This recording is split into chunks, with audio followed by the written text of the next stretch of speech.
talking on the way here, but fortunately, no one really mentioned the tap out. Because when we checked in, no one said anything. So if you're in that situation, if no one says anything, then you don't say anything. So we're just gonna go and hang out and explore around, see what's on day 2. We'll let you know what happens.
True elegance.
Supposed to see Patrick Stewart, but he's not here now.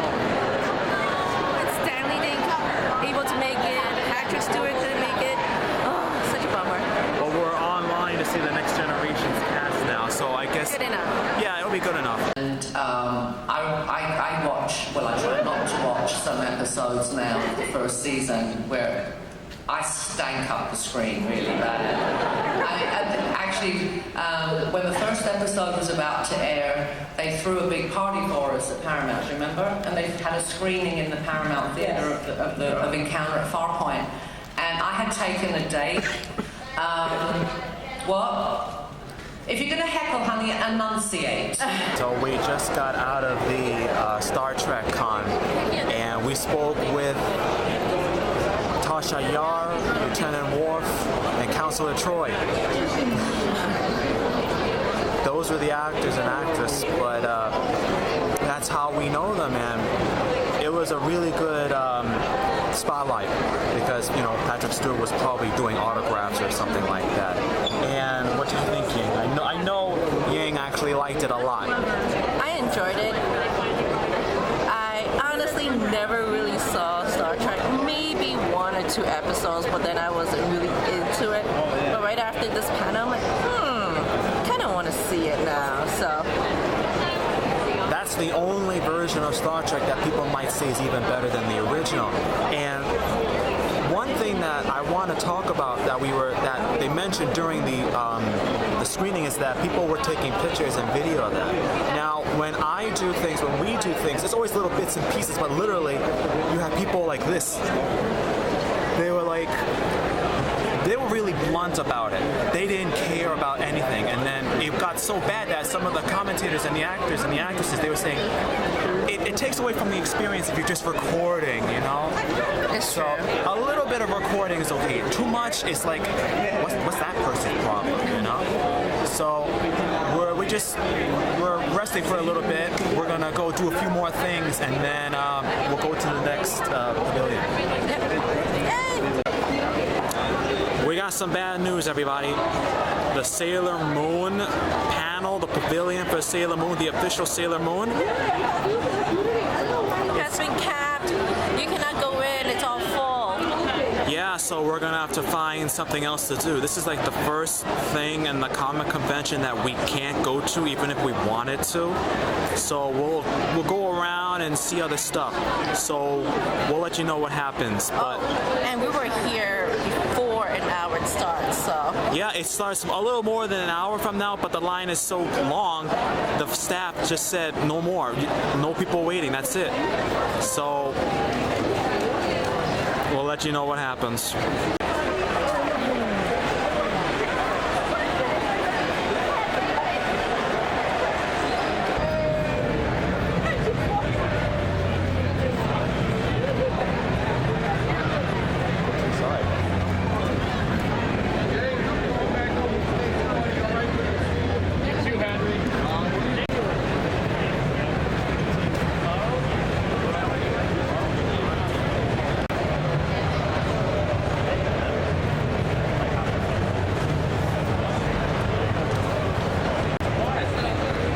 Slag is so awesome. It's ridiculous.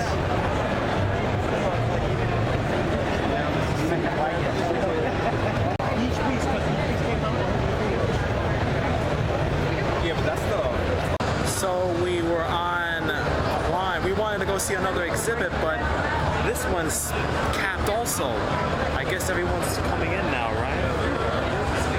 I don't know what to say. This is the second time that we wanted to see something and we weren't able to. That's a lot. I guess it's because it's Saturday. More people is here today.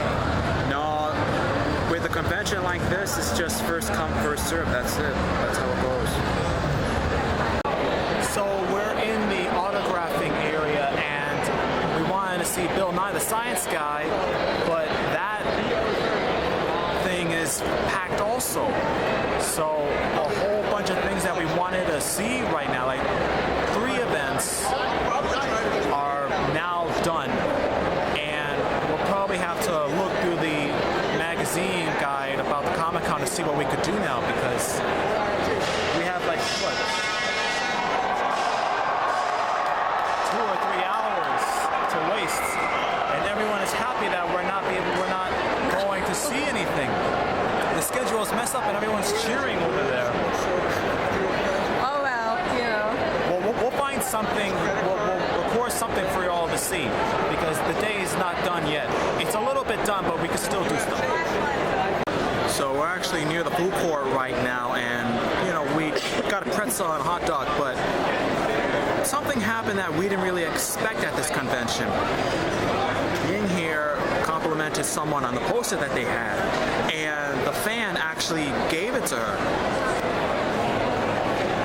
So it just goes to show that even at a convention like this, people could be nice. So we decided to go to the pavilion that actually would host the Star Trek event. So we waded through one, which was the nice way of saying it is the homosexual people in comics. You know, you can do whatever you want, to each his own. So now we're here at the Stump, the science fiction writer pavilion exhibit, and we're going to stay through this one too, see what happens. It's not nice to take a seat, you know, it's first come, first serve, but we already missed 3 shows already. So, you know, you're supposed to do it fair and square, but in this kind of situation, I bet most people would understand that. No. I would run off with Nebraska. If it were up to me. No. We have any takers for.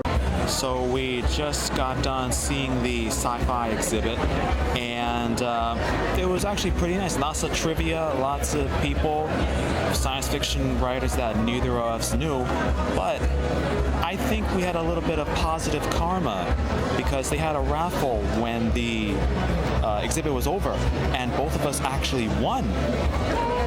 And this is some of what we got. This is what I won right here. And Yang won a free ebook. So this partially makes up for what happened earlier today.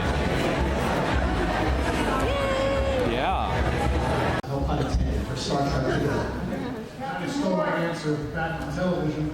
I would ideally like to see if Star Trek, the third one, comes out, to see that crew of the Enterprise, obviously with new actors, back on television and continuing the voyages, basically. For that kind of reminder for the future Star Trek. Case mentioned. I agree that Star Trek belongs on television, largely because of the intimacy that happens when stories appear in your living room. You know, I mean, you get to have that as part of your home, and there's a relaxedness there that you don't have when you're in the theater. And I think the stories are so beautifully absorbed. You know, I mean, and it's kind of like a ministry. We're the people, the storytellers, and the actors. We're the people that get to lead an audience into laughing or crying or hugging your children or writing that letter or seeing the world in a more dimensional, just a more thorough atmosphere. So I agree that it should be on television for that reason. I think it would be really interesting to do a Section 31 series. Showing, and I've heard that a couple of times, I think that showing the lighter and darker side of heroism and the fact that your enemy is not always so one-dimensional, and again, that there is no them, there's only us, there are so many different sides to stories, I think is a very Star Trek thing. Just the diversity that you could play into that, especially in these times of tumultuous stuff and I'm stuttering here, but if anything is going Had a very pissed off dragon. He was flying towards Lake Town saying, I am fire, I am death, which is a cliffhanger. And if you recall, in the Lord of the Rings trilogy, no film ended with a cliffhanger, unless you kind of count, we made it, Mr. Frodo, we made it.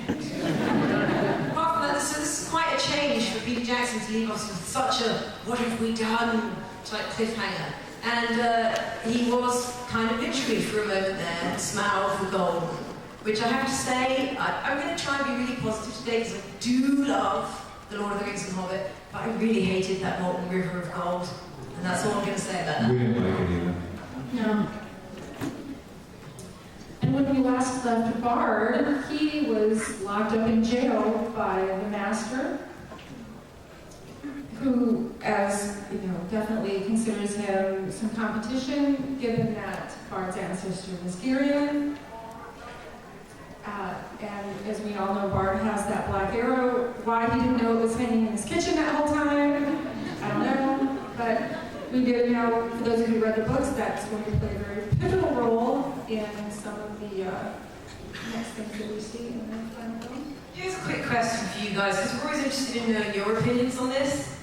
How many people, like we would expect, according to the book, the black arrow to be kind of like the arrow that we can see in this picture here, right? That he fires from his bow. And yeah, in Peter Jackson's movie, it's this massive, great trident weapon thing that goes in the whaling spear. Yeah, it's like a whaling spear. How many people love that it's a huge thing that has to go in a very big machine to be fired? Just give us a cheer if you love that. And give us a cheer if you'd rather it had been just a traditional bow and arrow type arrow. Okay, Okay, so we just got out of the Lords of the Rings movie Hobbit spoilers.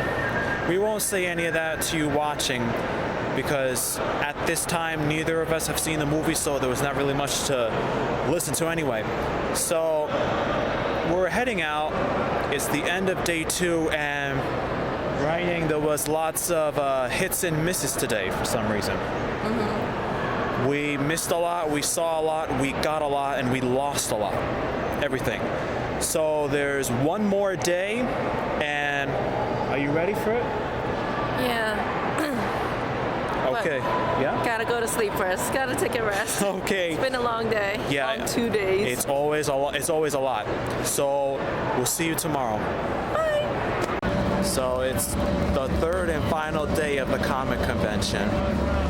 It's been a long experience, and it's something that we both enjoyed, right? Yep.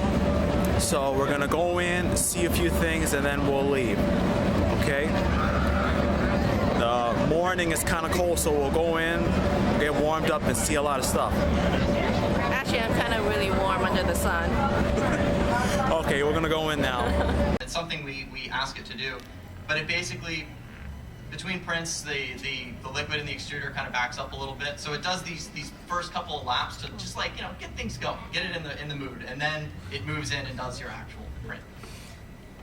So Natasha's going to keep adjusting the Z height,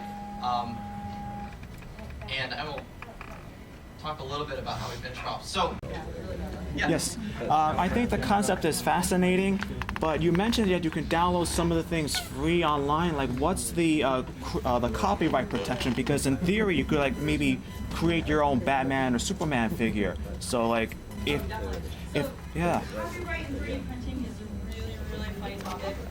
We could talk for hours about it. But for some of these online repositories for models, they will have license information per model. So like you won't be able to do that. They could like keep the program from like when you download comics, you can only download it from certain locations. So they might like chain the market, so only they could do it. Some online repositories are starting to do that. So they encrypt the file, so like you only get access to it for a certain amount of time, and you can't open it in another program to alter it and stuff like that. Wow. For the most part, people kind of do whatever.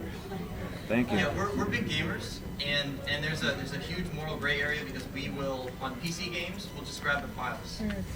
You unpack the game files, and so like Rubik Mask, people are like, wow, that looks just like it, and I'm like, it is it. Like Borderlands, you know, the Psycho Buzz Axe? Yeah. I ripped that out of the game and printed it and took it to get autographed by the producer, and he's like, where'd you get this? And I was like,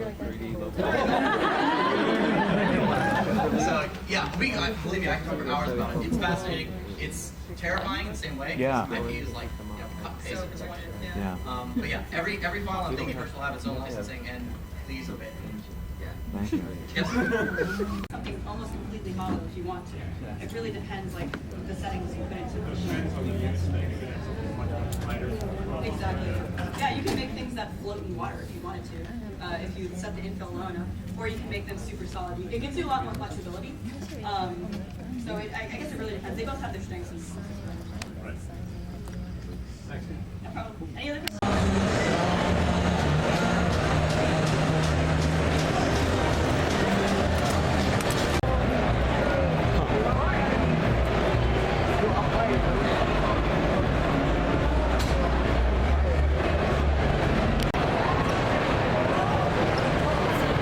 You know what I heard some people say right now? What? $500, $600 for that. You know what they said? They could buy a PlayStation 4 with that money. That makes a lot of sense. I mean, if you're a fan of Lord of the Rings, it wouldn't matter. I mean,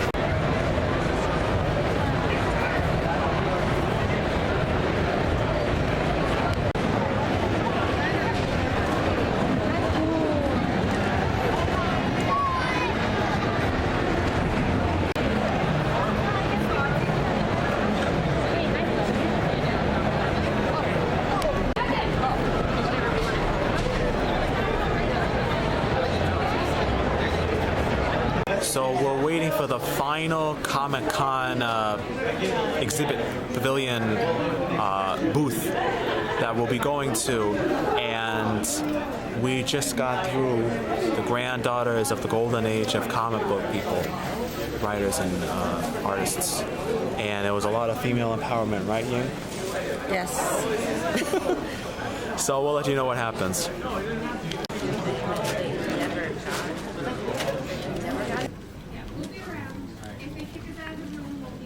So we just got out of the final panel for the New York Comic Con of 2014, copyright infringement and other such legal stuff. It was kind of sad because we saw how the big corporations do their stuff, you know, the unholy secrets of the trade. And we'll give you our own thoughts of the comic convention. All right. So it's been 3 days at the Comic Con. It was actually very tiring, but very fun. I think you can do 2 days, but you cannot buy if you buy tickets individually for 2 days, it's not worth it because it costs actually more than buying the 3-day package. But I don't know, the third day, it was fun. It's trying to finish everything that we didn't see. What was your favorite thing at the comic convention? The best thing that you ever saw or did? Favorite thing? Yeah. I don't know. I mean, some of the panels that I thought I wouldn't like, I actually enjoyed too. The show floors, you know, that showing like that sells accessories, comics, and all those stuff. I love it too. It's all fun. So what do you think was the worst, or maybe the best, or should I say the worst disappointment that you had? The crowd. There's so many people there. There was one point that it was just a short walk, but then there was traffic. Well, it was a Saturday, so I totally understand that. It was fun. You cannot finish everything in 3 days, actually. You have to come back again. As for my thoughts, it was like Ying said, there was a lot of people at the convention. I would say yesterday was the most people. When we came in on Friday, there was not a lot of waiting. We could go into booths and pavilions and see people and see exhibits and everything like that. We didn't have to wait long. The worst thing I would say would possibly be the wait to see Ron Perlman. We waited for more than an hour. I would say one of the best things that we saw was the Archie booth. I knew about Archie, but I haven't been up to date in years, and we got a nice gift bag. A lot of stuff, too. And we were tired. There was a lot of tiredness. We had schedules for day 2 and day 3, but we didn't do it because we needed sleep. When people say they stay at hotels nearby the convention center, I kind of believe why they do that now, because you're tired. I mentioned that before. We mentioned that more than once, and it's true.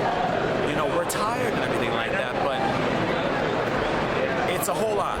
You can't do this in 3 days. So, yeah, we might do something like this again. So that was our thoughts. We hope that you had a good time watching and listening to this, because we did. After all that's happened, it was a great time, right? Yep. Thanks for watching, and we'll see you around. Bye! So we're on our way. We're leaving, actually, the convention center, and we're at 34th Street in Manhattan, and the congestion is just incredible. I can imagine some of you who have taken the car to conventions knows this sort of thing, but we passed by some of this, and I just had to get some of this on the video for you all to see. I mean, I can imagine it's the same thing in the subways. The trains are packed, and you have to deal with all the crazy insanity of it all, but, you know, it's just, I guess that goes with one of the bad things about a convention. But we just thought that we'd share some of this with all of you watching.